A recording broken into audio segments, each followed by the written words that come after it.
नमस्कार दोस्तों, आध्यात्म के एक और नए अंक में आपका हार्दिक स्वागत है। दोस्तों, आज के इस अंक में हम भगवान विष्णु के 10वें अवतार कल्कि अवतार जयंती, उसकी कहानी और उसके महत्व का वर्णन आपके बीच में करने जा रहे हैं। तो आइए आरंभ करते हैं भगवान श्री हरि विष्णु के कलयुग में अवतरण और उनसे जुड़े 10वें अवतार कल्कि अवतार की जयंती और उसके महत्व के बारे में। दोस्तों, हिंदू धर्म में कुल 33 करोड़ देवताओं की मान्यता है। संभवतः इसका प्रमाण भले ही नहीं हो, किंतु हर तीज त्योहार पर मनाए जाने वाले पर्व इसकी पुष्टि करते हैं। देवताओं अर्थात भगवान को श्रेणियों में रखा जाए तो ब्रह्मा, विष्णु और महादेव को सबसे बड़े यानी देवों के देव माना गया है। दोस्तों, कल्कि अवतार एक ऐसे भगवान की कल्पना मात्र है जो लोगों की धारणा और विश्वास की माने तो कलयुग की समाप्ति पर स्वयं भगवान विष्णु जी कल्कि अवतार के साथ अपना 10वां रूप लेकर कलयुग में धरती पर अवतरित होंगे। यानी इसका मतलब हुआ कि यह एक भविष्यवाणी है। वे कहां अवतरित होंगे, उनके अवतार की तिथि क्या होगी, इस संबंध में कोई विशिष्ट धारणा नहीं है। साथियों, विष्णु जी के 10वें अवतार कल्कि अवतार जी के कथा पुराण और जयंती पर्व तक प्रचलन है। ऐसे निष्कलंक भगवान की पूजा और कई स्थानों पर मंदिर भी बनाए जा चुके हैं। यदि आज के युग का कोई पढ़ा लिखा इंसान जो विज्ञान की थोड़ी बहुत जानकारी रखता है, शायद इन बातों को अपवाह कहे और भ्रांति भी कहे। यह आम भारतीय लोगों के विश्वास पर ही टिका हुआ है। दोस्तों, वैसे भी हमारे धर्म और पुराणों में विश्वास को ही तो भगवान का दूसरा नाम कहा गया है। यकीनन इसी को मानकर लोग चल रहे होंगे कि स्वयं विष्णु कल्कि अवतार में अवतरित होंगे। अब तक के विष्णु जी के 10 अवतार इस प्रकार हैं। पहला अवतार है मत्स्य अवतार, दूसरा कुर्मा, तीसरा वराह, चौथा अवतार नरसिम्हा, 5वां अवतार वामन, छठा अवतार परशुराम, 7वां राम, 8वां कृष्ण और 9वां बुद्ध, जिसमें 10वां अवतार कल्कि अवतार माना जाता है, जिसका अभी तक जन्म नहीं हुआ है। साथियों, लगभग 300 वर्षों से कल्कि अवतार जयंती मनाई जा रही है। जयंती को विधिवत मनाने की शुरुआत राजस्थान के मावाजी महाराज ने की थी। श्रावण माह के शुक्ल पक्ष के 6वें दिन कल्कि जयंती मनाई जाती है। वर्ष 2023 में कल्कि अवतार की यह जयंती 22 अगस्त 2023 को मनाई जाएगी। दोस्तों, कल्कि भगवान के अवतार की अब तक की धारणाओं और भविष्यवाणियों में उनके बारे में यह जानकारी निकल कर सामने आती है कि कल्कि भगवान सावन की 6वीं तिथि को सफेद रंग के घोड़े पर विराजमान होकर सर्व देवी देवताओं की शक्ति के साथ धरती पर अवतरित होंगे।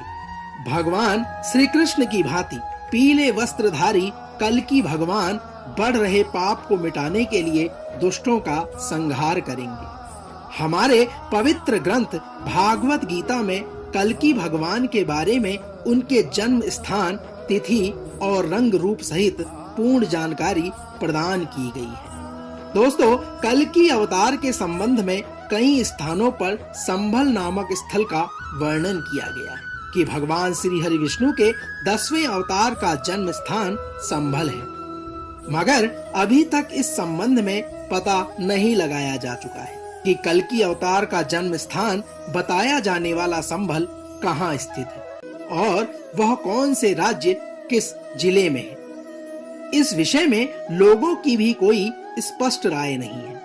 कुछ लोग मानते हैं कि यह उत्तर प्रदेश का संभल गांव ही कल्कि अवतार का जन्म स्थान होगा और कुछ लोग इस प्रकार मानते हैं कि चाइना के क्षेत्राधिकार के मरुस्थल में संभल गांव स्थित है। कोई मथुरा के पास को कोई भारत के अन्य राज्य में इसके होने का दावा करते हैं। कुछ कृष्ण भक्त मानते हैं कि मथुरा वृंदावन नगरी पर ही कल की अवतार लेंगे। स्पष्ट है अभी तक इनके जन्म स्थान के बारे में सर्वमान्य स्पष्ट राय नहीं बन पाई है। दोस्तों, भगवान श्री विष्णु के 10वें अवतार कल्कि अवतार जन्म स्थान, समय और उनके बारे में विशेष संवाद हम आपके बीच में प्रस्तुत कर चुके हैं। आइए अब भगवान श्री विष्णु से जुड़ी कल्कि अवतार कथा का वर्णन करते हैं। दोस्तों, कल्कि अवतार के अवतार की कथा काली के साथ भी जोड़कर देखी जाती है। यदि आपने ध्यान दिया हो तो काली देवता की फोटो में वे सफेद घोड़े पर सवार, हाथ में तलवार लिए, इस घोड़े के 3 पैर जमीन पर जबकि एक हवा में है। कहते हैं ये पैर धीरे धीरे जमीन पर आ रहा है। जिस दिन ये पूर्णतया जमीन पर आ जाएगा वो कल्कि अवतार का समय होगा। इस दिन कलयुग का अंत और नए युग की शुरुआत मानी जाएगी। साथियों, भविष्य के लिए कल्कि अवतार की भविष्यवाणी को गुरु गोविंद जी के शब्द और पुख्ता करते हैं। कल्कि अवतार जो 100 सिखों का अवतार होंगे। साथ ही गुरुजी द्वारा विष्णु पुराण में इस संबंध में लिखी हुई बात की पुष्टि करते हुए कहा गया है कि कल्कि भगवान विष्णु का 10वां अवतार होंगे, जो इस युग की समाप्ति पर श्वेत घोड़े पर सवार होकर पापियों और दुष्ट का संहार करने स्वयं पृथ्वीलोक पर आएंगे। साथियों, कल्कि पुराण में एक कथा और प्रचलित है। कहते हैं हिंदू धर्म में वेद पुराणों का बड़ा महत्व है। इन्हें पूजनीय समझा जाता है।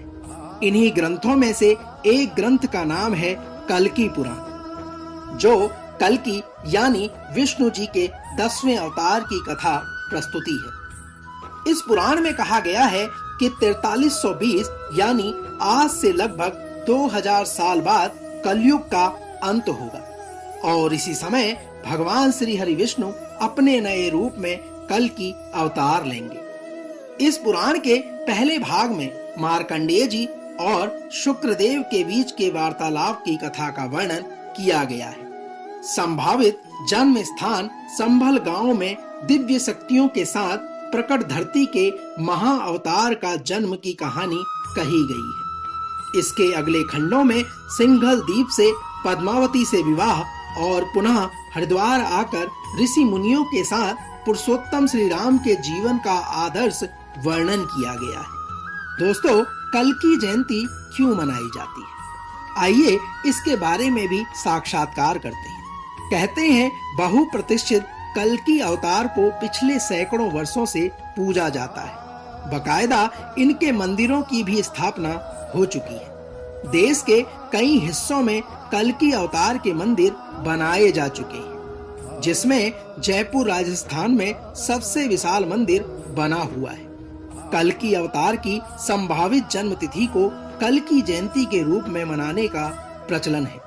कई स्थानों पर मंदिरों में पूजा पाठ के साथ सामूहिक भोज का भी आयोजन किया जाता है। विष्णु पुराण, गीता, भागवत और गुरु गोविंद सिंह जी के 10वें ग्रंथ में इसका उल्लेख होने के कारण लोग इन्हें पूर्ण सत्य मानकर भक्ति और साधना के साथ भविष्य के भगवान कल्कि अवतार का जन्म का इंतजार हजारों साल से करते आ रहे हैं। दोस्तों, तो यह तो था भगवान श्री हरि विष्णु के 10वें अवतार कल्कि अवतार जयंती की कहानी और उसका महत्व। हम आशा करते हैं कि आज का यह अंक आपको अवश्य पसंद आया होगा। कल एक और नए अंक के साथ फिर आपसे होगी मुलाकात। तब तक जय श्री हरि विष्णु।